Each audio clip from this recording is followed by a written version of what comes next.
Nessa lição, então, falaremos sobre modelos de dois compartimentos.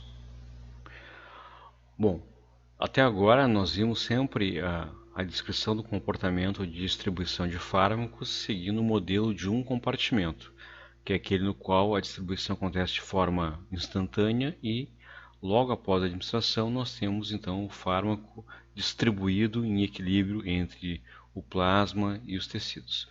Entretanto, alguns fármacos têm o seu comportamento melhor descritos por modelos com mais de um compartimento, chamados de multicompartimentais. Esses modelos são mais complexos do ponto de vista matemático.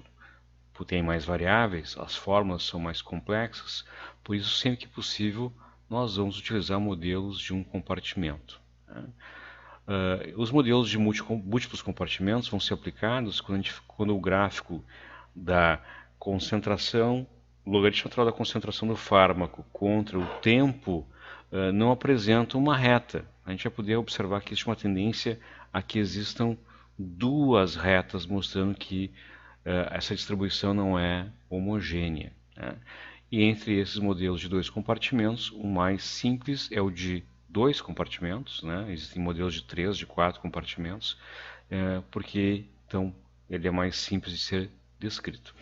No modelo de dois compartimentos, nós temos um compartimento central que é composto pelo sangue e pelos tecidos bem perfundidos, que recebem bastante sangue, como o coração, os pulmões, o fígado, os rins, e um compartimento periférico com tecidos menos perfundidos, como o tecido adiposo, o líquor e assim por diante. Então, no modelo de dois compartimentos, que está representado por essa figura aqui, nós temos então um número maior de variáveis. Aqui a gente está vendo que x0 é a dose que é administrada, e após essa administração nós vamos ter uma certa quantidade no compartimento central, que é denotado por xc. Essa quantidade vai estar no volume do compartimento central. Essa substância que está no compartimento central, ela tanto pode se distribuir para o compartimento periférico numa velocidade expressa pela constante K12, a constante de distribuição do compartimento central para o periférico, assim como difundir de volta do compartimento periférico para o central numa velocidade expressa pela constante K21, a constante de transferência do compartimento periférico para o central. E o fármaco é eliminado do corpo para fora do corpo numa velocidade expressa pelo K10, que é a constante de eliminação para fora daquele organismo. Então nós temos pelo menos 5 variáveis no modelo de dois compartimentos. Essas três constantes, o volume do compartimento central e o volume do compartimento periférico. Lembrando que no modelo de um compartimento nós temos apenas duas variáveis, que é o volume do compartimento e a constante de eliminação ou o clearance. Então, com qualquer duas dessas três variáveis, nós podemos escrever a distribuição de um fármaco no modelo de um compartimento. Aqui esse gráfico mostra que nos modelos de um compartimento, quando nós temos concentração em escala logarítmica contra o tempo, nós teremos uma reta durante a infusão e depois uma reta na fase de decaimento. No modelo de dois compartimentos, nós temos como se fossem duas retas diferentes, indicando que eu tenho uma fase na qual predomina a distribuição e uma segunda parte do processo, onde predomina o processo de eliminação. Então essa imagem mostra um exemplo no qual eu estou fazendo uma injeção intravenosa de um fármaco que segue o modelo de distribuição de dois compartimentos. Logo após a injeção, nós temos então uma concentração alta no compartimento central. Isso aqui é realmente exatamente após a administração, então ainda não há eliminação e o fármaco ainda não se distribuiu para o compartimento periférico.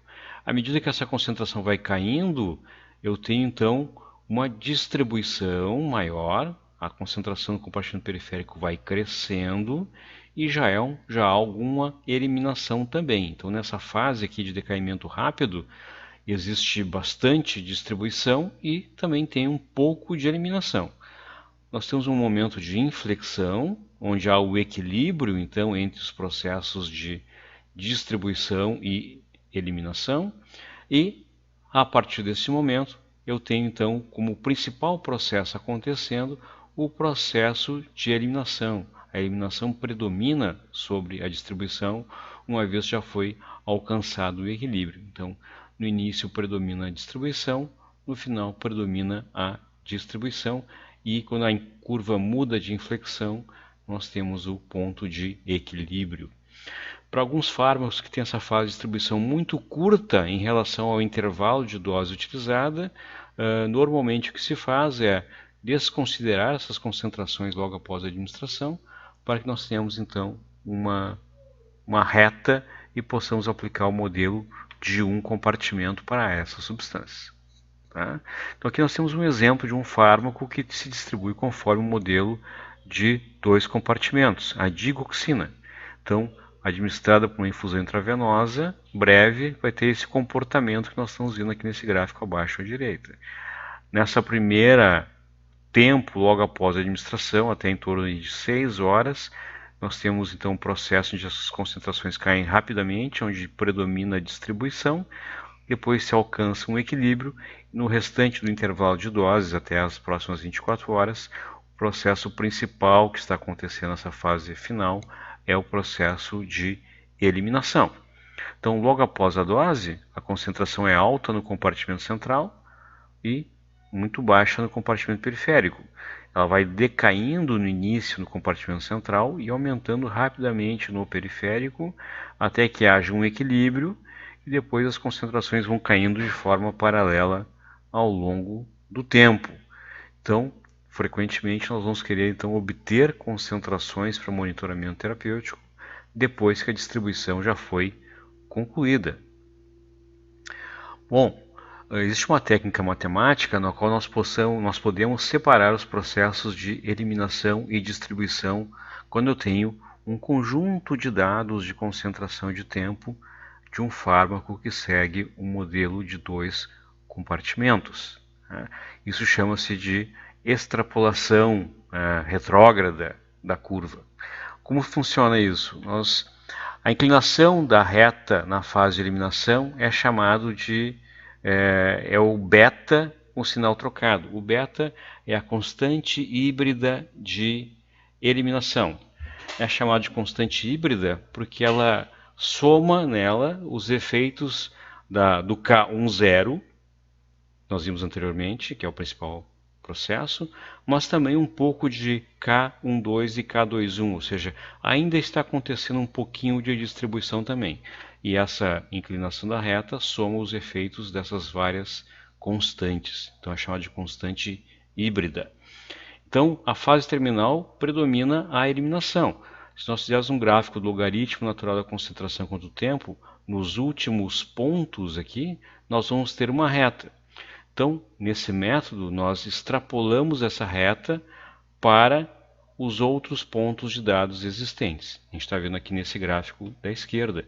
Então, por exemplo, eu tenho informações das concentrações no tempo W, X, Y e Z.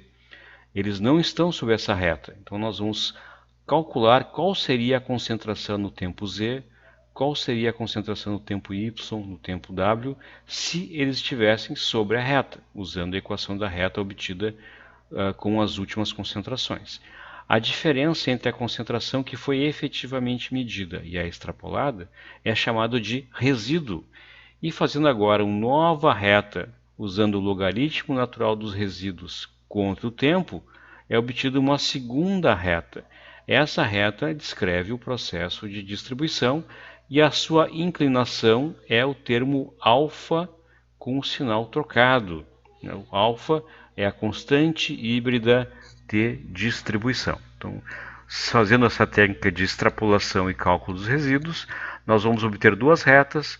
A reta beta descreve o processo de eliminação. A sua inclinação é a constante beta com o sinal trocado.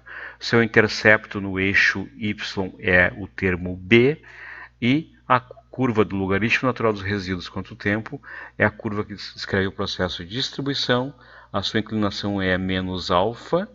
E o seu intercepto no eixo y é o termo a. A soma de a mais b é a concentração no tempo zero. Então, fazendo essa técnica matemática, nós obtemos Alfa, beta, A e B são os 4 termos que descrevem um modelo de 2 compartimentos. Então, usando essa abordagem, nós vamos conseguir obter os termos A, B, alfa e beta. Então, usando esses termos, nós podemos calcular uma concentração qualquer tempo t após uma dose para um fármaco que segue uma distribuição de 2 compartimentos, usando a fórmula concentração no tempo t igual ao termo A vezes o E elevado a menos alfa t mais o termo B vezes E elevado a menos beta t. Um termo que representa o processo de distribuição e um termo que representa o processo de eliminação.